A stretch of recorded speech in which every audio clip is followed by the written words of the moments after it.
지금까지 내 경험에 의하면 자신을 실패자로 여기는 사람은 자신의 또 다른 자아로부터 부정적인 생각을 하도록 조종받기 때문에 절대로 성공할 수 없다는 사실을 배웠습니다. 반면 끈기와 명확한 생각을 가진 사람이라면 소위 실패란 것도 새로운 계획이나 목표를 가지고 자신을 재무장할 수 있는 신호에 지나지 않는다는 사실을 깨달을 것입니다. 그들은 지금의 실패에 그대로 주저앉는 법이 없습니다. 하지만 대다수 실패자들은 스스로가 마음속에 심어놓은 한계 때문에 실패합니다. 만일 이들에게 한 걸음만 더 나아갈 수 있는 용기가 있었다면 자신의 실수를 발견했을 것입니다. 카네기와의 대화는 내 삶을 송두리째 바꿔놓았고 내 안에 간절한 열망을 심어놓았다. 카네기가 의미했던 또 다른 자아가 명확하게 이해되지 않았음에도 불구하고 내 안의 열망은 나를 쉼없이 움직이게 했다. 카네기와의 인터뷰를 마친 후 나는 실패와 성공의 원인을 연구하면서 실패자로 평가받는 사람 25,000명 이상과 성공자로 분류되는 500명 이상의 인물들을 분석하는 영광을 누렸다. 그러다 수년 전 카네기가 언급했던 또 다른 자아를 처음으로 어렴풋이 느끼게 되었다. 이 또 다른 자아는 카네기가 말한 대로 인생에서 중대한 두 가지 전환점을 겪으며 발견하게 되었다. 그 상황이 나에게는 한 번도 접해보지 못한 인생 최대의 긴급 상황처럼 느껴졌고 나는 당장 그러한 역경에서 벗어나고 싶었다. 또 다른 자아라는 모호한 개념을 사용하지 않고 설명할 수 있으면 좋겠지만 개인적 경험에서 나오는 서로 분리될 수 없는 존재이기 때문에 어쩔 수가 없다. 후에 내가 깨달은 바에 따르면 마음은 인생의 두 가지 전환점을 겪으며 또 다른 자아를 만나고 나서야 더 여유로워졌다. 1923년 늦가을이었다. 나는 돈 한 푼 없이 오하이오주 콜럼버스에서 발이 묶였다. 상황은 점점 악화되어 갔다. 궁핍한 생활을 벗어날 수 있는 이렇다 할 계획도 없었다. 돈이 없어서 오도 가도 못하는 상황은 그때가 처음이었다. 이전에도 여러 번 돈이 부족한 적은 있었지만 생활에 필요한 것들을 구하지 못할 정도로 완벽히 실패한 적은 처음이었다. 그때의 경험은 나를 망연자실하게 만들었다. 내가 무엇을 할 수 있는지 혹은 무엇을 해야만 하는지 알 수 없고 모든 것이 아득하고 막막해 보였다. 나는 내 문제를 해결할 수 있는 방책으로 10여 개의 계획을 생각했지만 모두 비현실적이고 성공할 가능성이 없어 보여 전부 포기해버리고 말았다. 나는 나침반도 없이 정글에서 길을 잃은 사람이 된 것 같았다. 상황을 극복하기 위해 여러 가지 일을 시도해봤지만 오히려 그때마다 다시 원점으로 돌아가기만 했다. 거의 2달 동안 나는 모든 인간에게 최악의 질병, 바로 망설임 때문에 고통스러워했다. 17가지 성공 원칙은 알고 있었지만 그것을 적용하는 방법은 전혀 몰랐던 것이다. 그 사실을 몰랐던 나는 내 인생의 심각한 위기 상황에 직면해 있었던 것이다. 카네기는 이런 말을 했었다. 위기 상황을 극복한 사람은 또 다른 자아를 발견할 수 있다고. 나의 정신적 고통은 너무나 심각해서 가만히 자리에 앉아 원인을 분석하거나 치료 방법을 찾아볼 수 없을 정도였다. 인간에게 최악의 질병은 바로 망설임이다.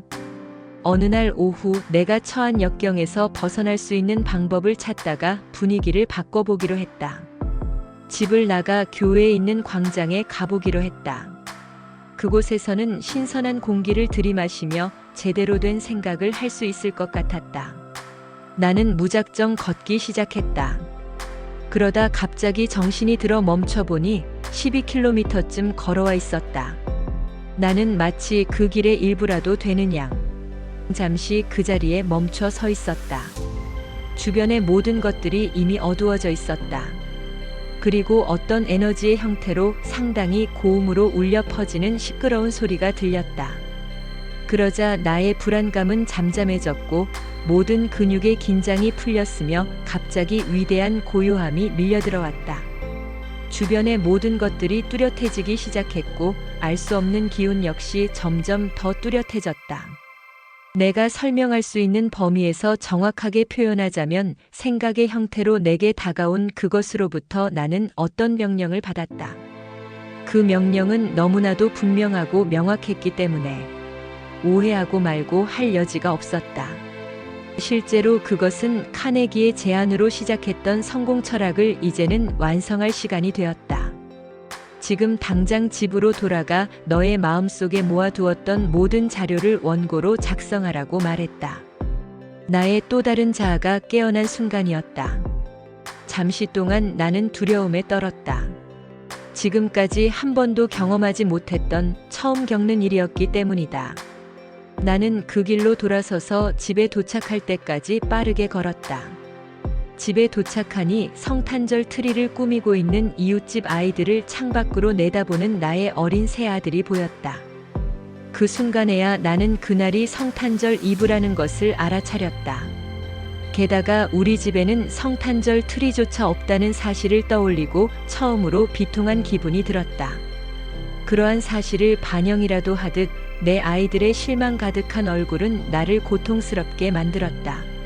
나는 집 안으로 들어가서 타자기 앞에 앉았고 성공과 실패의 원인에 대해 그동안 내가 고민하고 발견한 것들을 즉시 글로 옮기기 시작했다. 타자기에 첫 번째 종이를 끼워 넣고 있는데 몇 시간 전에 교회 광장에서 느꼈던 그 이상한 기운이 다시 한번 다가와 나는 하던 일을 잠시 중단해야 했다. 그 순간 마음속에 이러한 생각이 스치고 지나갔다. 인생에서 너의 임무는 세계 최초로 개인의 성공 철학을 완성하는 것이다. 지금까지 너는 내게 부여된 임무를 벗어나고자 애썼지만 모두 부질없는 짓이었고 노력하는 것마다 실패했다. 지금 너는 행복을 찾고 있다. 그러나 개인의 성공 원칙을 발견하여 다른 사람들에게 도움을 베풀 때 비로소 내 자신의 행복도 찾게 될 것이다. 이 교훈을 영원히 기억하라. 그동안 너는 고집스러운 학생이었다. 너의 그 고집은 여러 좌절을 겪으면서 고쳐졌을 것이다. 지금으로부터 몇 년 안에 너는 전 세계 수백만에 이르는 사람들이 내가 직접 완성한 그 철학을 필요로 한다는 것을 깨닫게 될 것이다. 너의 행복을 찾을 수 있는 절호의 기회는 사람들에게 유용한 도움을 제공할 때 찾아올 것이다. 어서 시작하라. 그리고 내가 시작한 그 원고를 완성해서 출간할 때까지 절대 멈추지 마라. 나는 드디어 내 인생의 무지개 끝에 도착했다는 사실을 알았다. 그리고 행복했다. 그 경험을 소위 마법이라 부를 수 있다면 그 마법은 너무도 빨리 사라져버렸다. 나는 곧바로 집필을 시작했다. 그러나 얼마 지나지 않아 나의 이성이 나에게 바보 같은 일을 하고 있는 게 아닌가라고 말했다. 무일푼의 직장까지 잃은 사람이 주제넘게도 개인의 성공 철학을 쓰겠다는 아이디어가 너무나 터무니없어 보였다. 나는 의자에 앉아서 안절부절 못하며 손가락으로 머리카락을 쓸어 넘겼다. 그러면서 이미 집필을 시작했던 종이를 타자기에서 빼내어 구겨버릴까 하는 생각도 했다. 그러는 편이 더 옳다고 스스로에게 되뇌이며 내 마음이 정당하다고 인정할 수 있는 변명거리를 만들려고 노력했다. 하지만 집필 작업을 계속하고 싶은 열망이 그만두고 싶은 욕구보다 훨씬 더 강했다. 지금 와서 옛일을 뒤돌아보면 내가 넘어온 사소한 역경들은 내가 경험한 모든 일들 중에서 최고의 행운과 유익함을 가져다 주었던 경험에 속한다는 사실을 이제 나는 이해할 수 있다. 그 경험들은 변형된 축복이었다. 내 임무를 계속할 수 있도록 나를 이끌어 세상에서 쓸모있는 존재가 될 수 있는 기회를 주었기 때문이다. 이전에 어떤 계획이나 목표도 나를 그렇게 만들지는 못했다. 거의 석 달 동안 집필에 매달린 나는 1924년 상반기에 이르러 원고를 완성했다. 카네기가 또 다른 자아에 대해 언급했던 말이 몇 년 만에 처음으로 떠올랐다. 그리고 카네기가 했던 모든 말들이 생각났다. 그는 성공과 실패의 원인을 연구하는 나의 임무가 마무리될 무렵 또 다른 자아를 발견할 것이라고 말했다. 그리고 일반적으로 또 다른 자아는 역경의 상황을 겪은 후에 나타나며 역경 속에 있는 사람들은 무언가에 의해 습관이 달라지거나 자꾸만 곤경에서 벗어나려 한다고 말했다.